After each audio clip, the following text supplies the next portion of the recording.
ذرا تصور کیجیے، ہر صبح جب آپ آنکھ کھولتے ہیں، آسمان کی طرف دیکھتے ہیں تو ایک چمکتا ہوا سورج آپ کا استقبال کرتا ہے۔ لیکن اگر ایک دن آپ بیدار ہوں اور آسمان پر ایک نہیں بلکہ دو سورج نظر آئیں، یا پھر پانچ سورج، کیا یہ ممکن ہے؟ آپ فوراً کہیں گے ناممکن۔ لیکن پھر سوال یہ ہے کہ قرآن شریف نے سورہ رحمان کی آیت نمبر 17 میں دو مشرقوں اور دو مغربوں کا ذکر کیوں کیا؟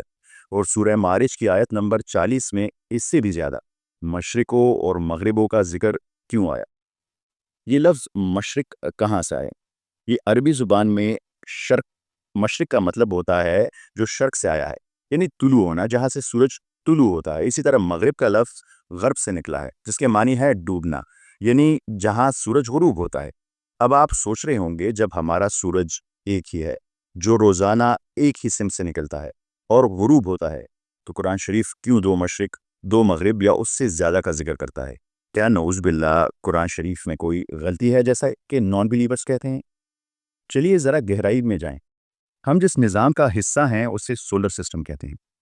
اس میں صرف ایک ستارہ ہے، ہمارا سورج، جس کے گرد تمام سیارے گھومتے ہیں، اور زمین بھی اسی کے گرد اور اپنے محور پر گردش کرتی ہے۔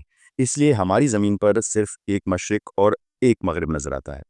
لیکن اگر مشرق دو ہوں مغرب دو ہوں تو اس کا مطلب ہے کہ وہاں دو سورج یا دو ستارے ہونے چاہیے۔ کیا ایسا کہیں اور ممکن ہے؟ آئیے دیکھتے ہیں۔ کیپلر اسپیس ٹیلیسکوپ، جو ناسا کا مشن تھا، اس نے سپٹمبر 2011 میں ایک حیران کن دریافت کی، ایک سیارہ جس کا نام رکھا گیا کیپلر 16b۔ یہ سیارہ ایک نہیں بلکہ دو سورجوں کے گرد گردش کرتا تھا، یعنی اس پر دو مختلف مقامات سے سورج طلوع ہوتے، دو مشرق، اور دو مختلف مقامات پر غروب ہوتے، یعنی دو مغرب، بالکل قرآن شریف کے بیان کردہ رب المشرقین و رب المغربین کے مستاق۔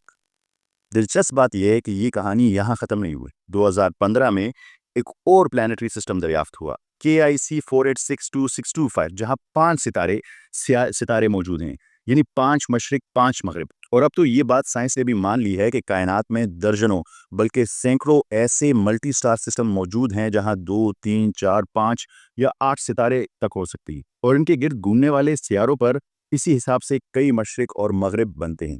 ذرا سوچئے، قرآن شریف نے 1400 سال پہلے ہی یہ بتا دیا تھا کہ کہیں دو مشرق دو مغرب، کہیں اس سے بھی زیادہ ہو سکتی ہیں، اور آج سائنس خود اسی کی تصدیق کر رہی ہے۔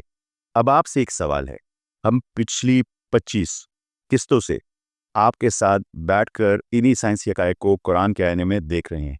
کیا آپ واقعی اتنی نشانیوں کو محض کوئنسیڈنس کہیں گے؟ ایک بار کوئنسیڈنس ہو سکتا ہے، دو بار کوئنسیڈنس ہو سکتا ہے، لیکن بار بار؟ ذرا سوچئے گا۔ یہ تھی ہماری سیریز غور و فکر کی 25ویں قسط۔ انشاءاللہ اگلی قسط میں ہم بات کریں گے ایک اور نہایت اہم موضوع پر، اور وہ ہے ایتھیزم، یعنی خدا کے وجود کے انکار کا نظریہ، اور دیکھیں گے کہ یہ موضوع غور و فکر سیریز سے کیسے جڑتا ہے۔ آپ سب کی قیمتی سماعتوں کا بہت شکریہ۔ اللہ تعالیٰ آپ سب کا نگہبان ہو۔ اللہ حافظ۔